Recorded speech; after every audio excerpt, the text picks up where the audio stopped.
Então vamos lá. Na nossa última aula ali na sala, a gente começou a falar para vocês do tecido conjuntivo, né? Então tá. Então algumas coisas que eu tinha falado com vocês, que eu não tinha falado com vocês, né? Do início. A origem do tecido conjuntivo, da onde vem o tecido conjuntivo.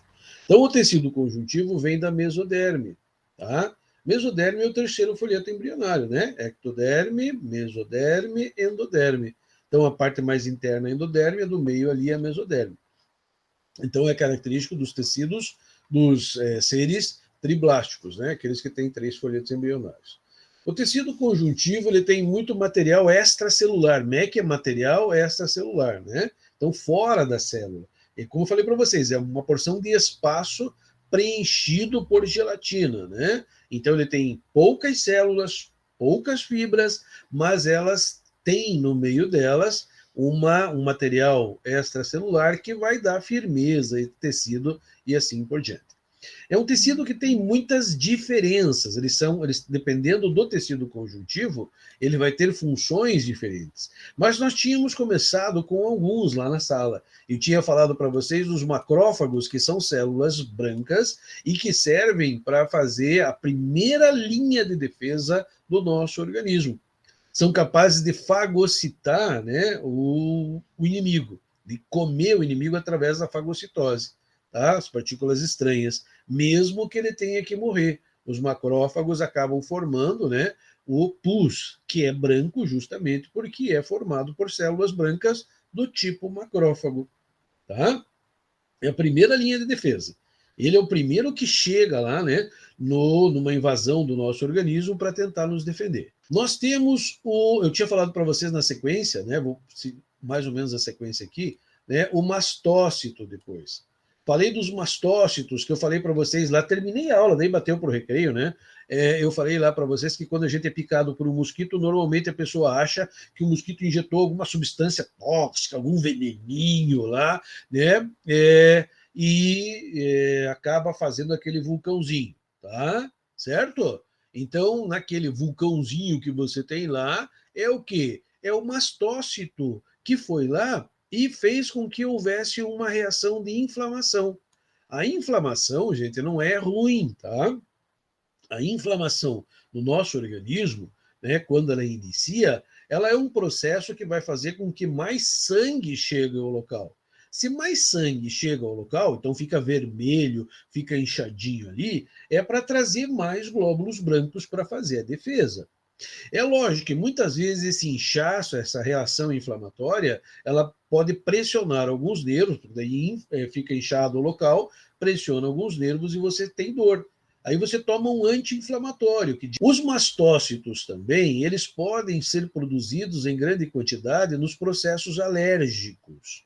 Então, as pessoas que têm alergia têm uma quantidade de mastócito no seu organismo acima do normal.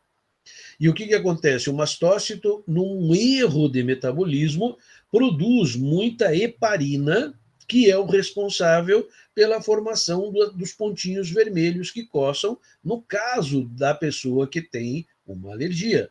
Né? A heparina não, a histamina, né? Não a heparina, a histamina. Tá? Então, a histamina é que é o responsável pela alergia. Tanto se vocês pegarem qualquer remédio contra a alergia, vai estar escrito lá, né? Antihistamínico. Antihistamínico significa que vai combater a histamina, que é produzida pelo mastócito. Nós temos também os fibroblastos, né? Esses fibroblastos eles vão secretar a matriz extracelular e as fibras do tecido. A matriz é aquilo que fica entre as células, que eu falei para vocês, aquele material de preenchimento, né?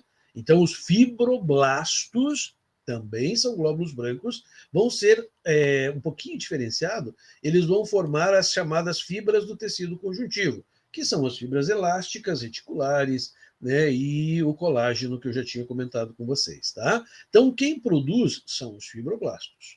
Nós temos também os adipócitos, que são células, não são mais glóbulos brancos, né?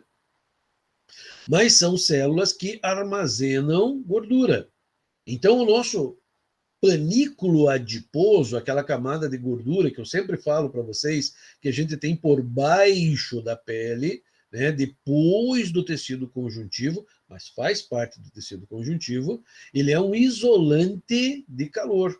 Então, ele é um isolante para que o frio não passe do meio externo com tanta facilidade para o meio interno. Mas por que isso, professor? Porque lembra que as proteínas são influenciadas pela temperatura. Então, se você manter a temperatura constante, as proteínas estão trabalhando sempre no seu máximo. Se você mexer na temperatura, elas podem diminuir o seu trabalho. E isso, para nós, é ruim, né? Você pode, inclusive, ter falta de alguns elementos fundamentais para a vida se você mexer com isso, né? Com o metabolismo das proteínas. Então, né, esse tecido adiposo faz uma forma de proteção contra o frio, né, que a gente tem. Depois nós temos os plasmócitos. Os plasmócitos, veja, que nem eu falei para vocês, o médico sabe que você está com uma infecção bacteriana, tá? Ou fungos no teu corpo, porque os plasmócitos aumentam de quantidade. Então, se ele olhar lá no teu exame sanguíneo e falar, o cara está com os plasmócitos muito acima do normal, ele já subentende que você está com uma infecção bacteriana, tá? Porque fungo é mais difícil. Ele até vai, a princípio, ele vai tratar como bacteriano. Se não resolver, aí ele vai investigar um pouquinho mais a fundo, tá? Ou um vírus. Daí, no vírus, ele tem que fazer um outro tipo de exame, né, chamado de imunoglobulinas, que são, né, o teste da imunoglobulina, que é o que vai mostrar para vocês se vocês têm anticorpos. Quando a gente faz o teste lá para o Covid, né, aquele que vai para o laboratório, que demora mais dias para voltar ao resultado, eles estão fazendo um teste de imunoglobulina, tá? Um teste mais caro, né? Mas ele vai te dizer se você tem anticorpos já contra, né, o vírus produtor lá da doença. Bom, e nós temos ainda, finalmente, as células mesenquimais, né, que são as células que vão renovando as células do tecido conjuntivo.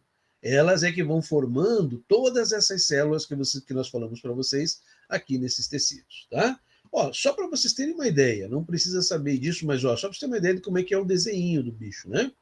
Então, ó, aqui você tem o fibroblasto, aqui você tem o plasmócito, o glóbulo branco, um núcleo bem grandão, esse em azul aqui, né, em roxinho, digo, é o núcleo, um macrófago aqui em 3 dimensões, né, o cara conseguiu fazer as 3 dimensões. Isso que vocês estão vendo, essas projeções aqui, né, são pseudópodos, ele tem pseudópodo, que nem, né, os protozoários lá, tá? Então, essas extensões vocês estão vendo aqui. Qualquer coisa que toque nele é um alerta, como se fosse uma armadilha, né, para ele devorar, tá? Se for proteína estranha. O eosinófilo, aqui é um outro glóbulo branco, também tem um núcleo bilobado. O mastócito, aquele que eu falei da alergia para vocês, né? Aqui dentro dos tecidos, e aqui ele em clone, né? Em close, tá? Para você ter uma ideia, ok? Os tipos de fibras que nós temos no tecido conjuntivo. Então, nós temos o colágeno, que as pessoas escutam bastante, né? Estimuladores de colágeno.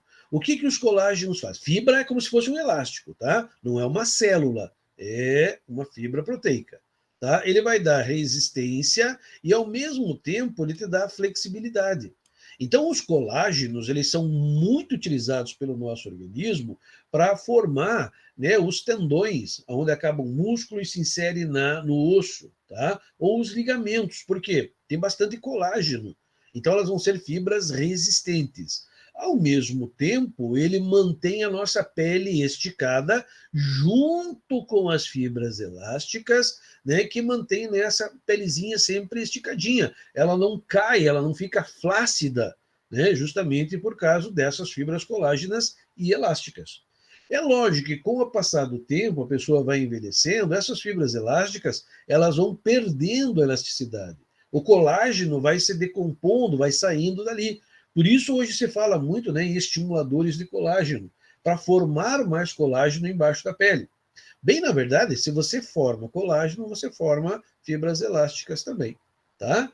E as reticulares, que vão dar sustentação também aos tecidos. Elas são um pouquinho mais grossas, né? E que elas vão dar uma sustentação para que o tecido, pelo lado de dentro, não desande, né? Então, para ele não ficar lá solto dentro do corpo, tá? Formando membranas, etc. Aqui, só para vocês terem uma ideia, no desenho, ó, os colágenos ou as fibras mais grossinhas, em vários sentidos, né? Dando resistência à célula lá. Aqui, as fibras elásticas são essas mais fininhas, esses fiozinhos que vocês estão vendo aqui, né? O vermelho ali é o sangue, tá? Mas esses fiozinhos que vocês estão vendo são as chamadas fibras elásticas. E as colágenas são essas fibras um pouquinho, as reticulares, digo, são essas fibras um pouquinho mais grossas aqui, tá? Esses fiozinhos mais grossos que vocês estão vendo lá. Só para você ter uma ideia da finura de cada um deles. Tranquilo? Beleza? Então, ó, o tecido conjuntivo propriamente dito é formado pelas células anteriores, mais essas fibras colágenas que nós acabamos de dizer para vocês. Esse é o tecido, chamado assim mesmo, é o nome dele, tecido conjuntivo propriamente dito. Se não é tecido, ó, isso está lá na página 480 da apostila de vocês, tá? Se não é tecido conjuntivo propriamente dito, ele vai ser tecidos especiais, tá? Então aí ele vai ser outro tipo de tecido, também conjuntivo, mas com função especial. Só para você ter uma ideia, ó, as funções dele são várias, porque, como eu falei, dependendo do tecido, ele vai ter um tipo de função. Então, defesa, que nós falamos para vocês lá, né? Oxigenação, por quê? Porque o sangue é um tecido conjuntivo. Nutrição, por quê? Porque os tecidos que fazem a absorção dos nutrientes na célula, né, no tecido, digo, não na célula, né, são tecido conjuntivo, tá? Eliminação e refugos metabólicos, então, a saída, né, o controle lá do nosso sistema nervoso pelas células, né, que mantém o sistema nervoso íntegro, são células de tecido conjuntivo. Intercâmbio de substância, troca de substâncias, o sangue, né? Preenchimento, os adipócitos, etc. Sustentação, as fibras. Proteção, de novo, nós voltamos, né, nos glóbulos brancos. Então, dependendo do tecido especial, nós vamos ter funções especiais dentro desse tecido. Como eu falei para vocês, é o que menos células compactas tem, mas o que mais funções no nosso organismo realiza. Tá? O maior tecido é o epitelial, tá? Mas ele é quase todo igual. Existem lá os anexos da epiderme, como cabelo, unha, garra, né? Mas não é tão diversificado como o tecido conjuntivo. Tá? Por isso ele é importante. Então, veja, dentro do tecido conjuntivo propriamente dito ainda, a gente diz assim, o tecido conjuntivo propriamente dito, frouxo, e tecido conjuntivo propriamente dito denso. Tá? A diferença, ó, frouxo, é aquele que está em quase todas as partes do nosso organismo, preenchendo espaço. Vamos supor que você seja um alcoólatra, por exemplo, e você tome muito álcool, muita bebida alcoólica. Os tecidos do teu fígado começam a morrer. No começo, eles começam a regenerar. Mas se o indivíduo é um alcoólatra, ele começa a matar mais células que o próprio fígado tem condições de regenerar. Para o fígado não desmontar, para o fígado não, né, liquefazer dentro do teu corpo, o tecido conjuntivo de preenchimento frouxo vem lá e preenche os espaços. Só que uma vez feito isso, ele não se desmancha mais. Então, aonde esse tecido foi fabricado, não se repõe mais célula do fígado. Ou seja, quanto mais desses tecidos forem formados para não deixar o fígado derreter, né, mais, menos células do fígado funcional você vai ter. Até que chega um momento que você tem uma cirrose hepática, né? Porque você não tem mais células suficientes para desintoxicar o organismo e fazer tudo aquilo que o fígado faz. E aí o indivíduo, né, tem problema, tá? Também, veja, ele envolve os músculos, ele está lá no meio das fibras musculares, juntando as fibras, ele está lá nos vasos sanguíneos, juntando as células dos vasos sanguíneos, né, formando os vasos linfáticos mais fininhos. Então, é um tecido assim que preenche espaço, ao mesmo tempo que liga outros tipos de tecido. Aqui ele diz, além disso, faz parte da estrutura de muitos órgãos, tá? Na verdade, como eu falei, de preenchimento. E ele é importante na cicatrização, aquele tecido que se forma no corte antes de os tecidos se regenerarem, é tecido conjuntivo, tá? Então, é importante nisso. Aqui tem uma carinha dele, tá? Do tecido conjuntivo frouxo. E veja que o desenho dele, né, é um desenho assim que até pela aparência, você não diz assim que é tão frouxo, né? Depois nós temos o tecido conjuntivo denso. No denso, nós temos denso não modelado e denso modelado. Como eu disse para vocês agora, aqui ó, no denso, nós temos um predomínio de fibras que vão dar uma resistência à tração maior. Tá? Então, a diferença é que no não modelado, essas fibras não têm uma determinada linha, não têm uma determinada ordem. As fibras estão como se fosse uma rede dando resistência, mas não num sentido só. Ela dá resistência em todos os sentidos, tá certo? Então, esse é o não modelado. Já o tecido conjuntivo modelado, as fibras estão alinhadas. Então, a resistência maior é no sentido das fibras. No outro sentido, não tem uma resistência muito boa. Tá? Então, esse é o modelado, tá certo? Então, ó, predomínio de fibras colágenas também, né? Numa só direção. Então, tração, tá? Lá dentro. Os dois são para tração, só que um, né, te dá uma tração em vários sentidos, não tão grande. Essa aqui te dá uma resistência maior, só que num determinado sentido das fibras, tá? No sentido contrário aqui, a resistência já não é mais tão grande.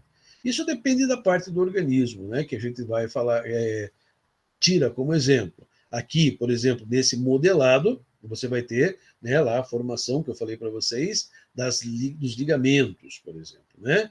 E aqui, por exemplo, você vai ter nas cápsulas de alguns órgãos lá que vão dar uma resistência maior para que não rompa, como se fosse uma casquinha, né, em cima de alguns órgãos lá. Ok? Tecido? Tecido. Entendido?